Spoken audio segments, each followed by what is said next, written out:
Ол кез заманның жайлы уақыты.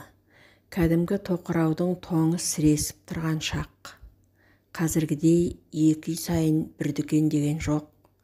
Арал маңындағы аядай ауылдың маңдайына басқан жалғыз дүкенінің сатушысы Ақлима апай. Өзі өмір бойы сауда саласында қызмет еткен, оның ақ дегені алғыс, қара дегені қарғыс. Ешкім бетіне қарсы келмейді, өйткені жалғыз дүкенде сатылмайтын зат жоқ. Тамақ та, арақ та, киім кешек те, темір терсек те сонда. Басшылар болмаса, қат дүниеге жалпы көпшіліктің қолы еркін жете бермейді. Жұрт сүйгенін емес, тигенін алғанға қанағат тұтады.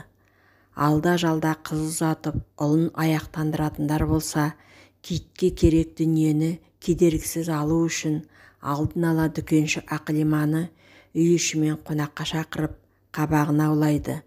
Болмаса, өздері ішпей жемей сақтап жүрген құрт майын, қазы қартасын тықпалап жатқаны.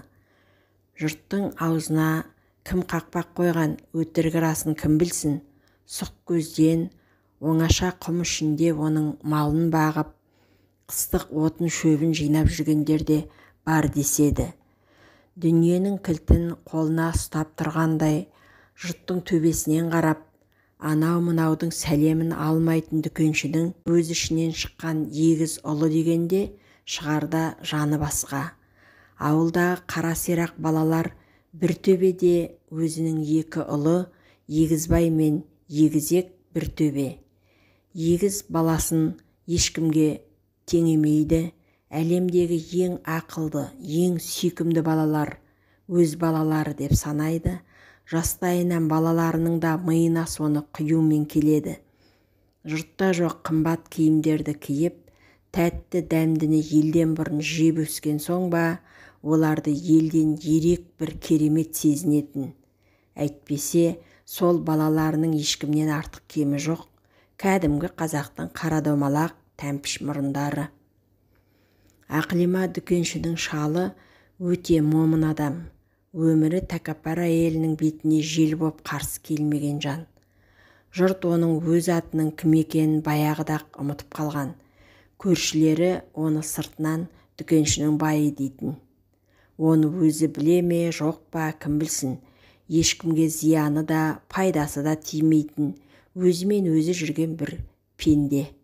Қолтығына қоңыр папкасын қолтықтап кеңсеге ала таңнан кетіп бара жатады.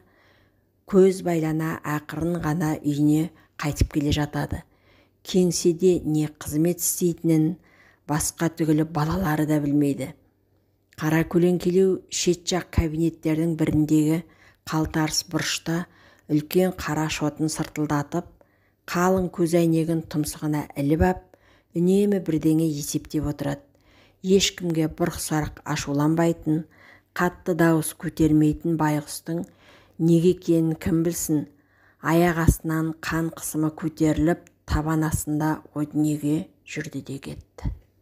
Ауыл ел ақырғы сапарға шығарып салып, марқұмды жер бесігіне салған соң, көп кешікпей Ақлима дүкенші егіз баласын дұрыс білім беретін мектебі бар үлкен бір қалада оқытуды жөн санап, үй жайын, мал мүлкін тегіс сатып, көшті де кетті. Әу баста өзінің үлкен қалада лауазымды бір қызмет істейтін төркін жұртына арқа сүйеп барған. Өзі де құралақан емес. Қанша жылдан бері жиған тергені 2 баласы мен қара басына молынан жетеді.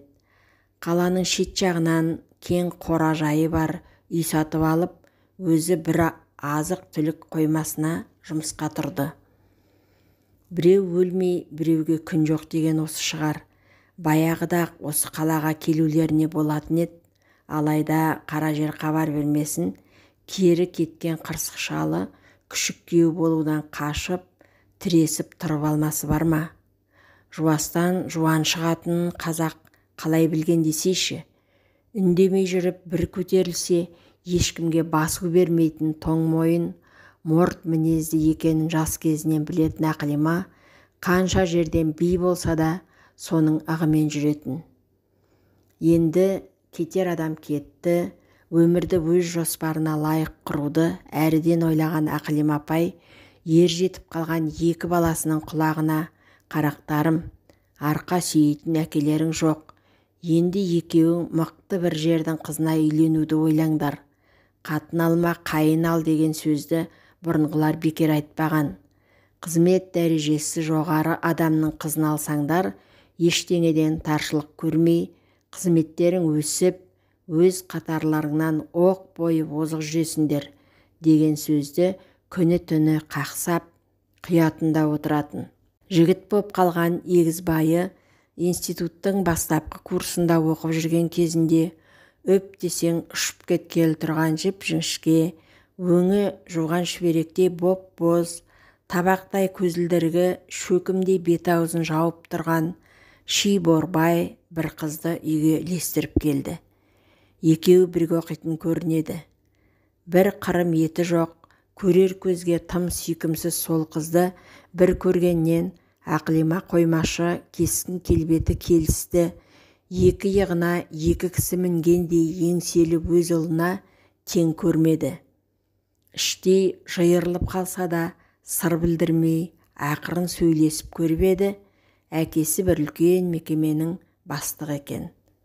Оны естіген Ақылиманың не жаны қалсын, бар білген орысшасы мен шөпжелке қыздың ас түсіне түсті. Ауылда дүкенші боп істеп жүрген кезінде сандығына басып тығып қоя берген талай-талай қымбат дүниелері кәдеге асты.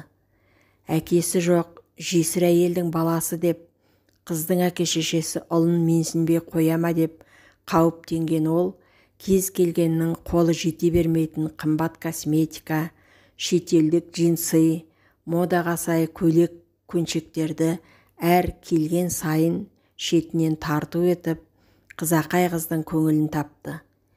Инеліктей ілмейіп алып, арық қыз да бәлекен. Курста қыз біткен соңынан жүгіріп жүрген сымбатты да пысық жігіттің анасын әр сенбі, жексенбі сайын айтыс, концертке шақырып, сурет көрмелеріне сүйрелеп, мереке сайын құшақ-құшақ гүл сыйлап, анда-санда келгенде ыдыс-аяғын жуып, болашақта жақсы келін болатынын дәлелдеуге тырысты. Көп ұзамай қаладағы ең қымбат, ең салтанатты мейрамханада екеуінің үйлену тойы болды. Оны көрген де арманда, көрмеген де арманда. Қаланың игі жақсылары бас қосқан үлкен жиын, тамаша думан талайдың аузын аштырды. Атақты әнші-бишілерден бастап, 8 қырлы бір сырлы, бағасы қымбат асабаға дейін той салтанатын асырды. Құдалар жағы тіпті асып түсті. Той үстінде 2 жасқа жаңа пәтердің кілтін табыс етіп, күйеу балаға жеңіл машина сыйлады. Сол күннен бастап егізбайдың тасы өрге домалап, айналдырған 2 жыл ішінде жас маманнан бас маманға айналды. Жанына арық ешкі сияқты ербеген келіншегін ертіп алып, курорт шипажайларға барып, шетелдерге саяхатқа шығып, пәтерден пәтер ауыстырып, машинадан машина алмастырып, үріп, ішіп, шайқап, төгіп, жалғанды жалпағынан басуда. Бұрынғыдай демалыс сайын келіп, үйдің ішін тазалап, ыдыс-аяғын жуу түгілі, анда-санда енесінің амандығын сұрап, хал жағдайын білуге жас келіннің мұршасы жоқ. Ешкіні апа, текені жезде деп, қызмет үлкен, мансабы жоғары біреулерді апта сайын қонаққа шақырудан қолдары тимейді. Бәрі де керек адамдар. Адам күні адаммен. Бала күнінен анасы құлағы сіңірген ақылды, айна қатесі жүзеге асырған егізбайдың алға қойған арман мақсаты аз емес. Кедей байға, бай құдайға жетсем дейтінін кері. Іздегенге сұраған, әйтеуір әйелі де ұрының қатыны өзіне лайық демекші, жылпос, мансап құмар, жағымпаз күйеуінің көкейіндегісін айтқызбай біліп, қамшы салдырмай, алдына түсіп, түрлі-түрлі іскерлік жоспар құрып, жорғалай кетеді. Егізбайдың қайнатасы да жалғыз күйеу баласынан несін аясын, ол дегенде шығарда жаны басқа. Ішке тартып, түрлі тапсырмалар беріп, керек адамдармен жақындасудың жолдарын үйретіп, ақыл кеңесін аяр емес. Болашақта керегі болады деген адамдарды екеуі қыста аң аулауға алып шығады, жазда қымыз ішіп, көкке аунап, бағлан қозының бал татыған етінен сірне жеуге қала маңына шақырады. Енесі де көпті көрген, қу тұяқ емес пе, ашушаң, аурушаң, шынжау, ажарсыз қызы тым жақсы алғыр да ақылды күйеуінен айырылып қалмас үшін аш қасқырдай анталап төңіректе толып жүрген жалғыз басты қыз қырқыннан қалай қызғыштай қоруға болатынын, әйелдік міндетін мінсіз қалай атқаруға болатынын үйретіп, күндіз-түні телефонмен байланысып, күйеу баласының жүріс-тұрысын жіпке тізгендей тергеп, тексеріп отырмаса басы ауырады. Тіпті егізбайды өзінің туған анасына да қатыстырмай, барынша өз маңдарында ұстауға тырысады. Иығынан бір жүк түскендей жеңілдеп қалған Ақлимаға бәрі бір еді. Оның ендігі арманы әзірге қызметте жолы болмай жүрген егізегіне тым жақсы біреудің қызын әперу. Ұқсамаса тумағыр момын жігіттің марқұм әкесі ұқсап айлығы шайлығына ғана жететін қызметінен басқа алаңы жоқ. Ерте кетеді, кеш келеді, күні-түні қолынан кітап түспейді. Анасының айтқан сөзін жүре тыңдап, кейде тіпті оның сөзін шыбынның ызыңы құрлы көрмейтінде ептеп байқалады.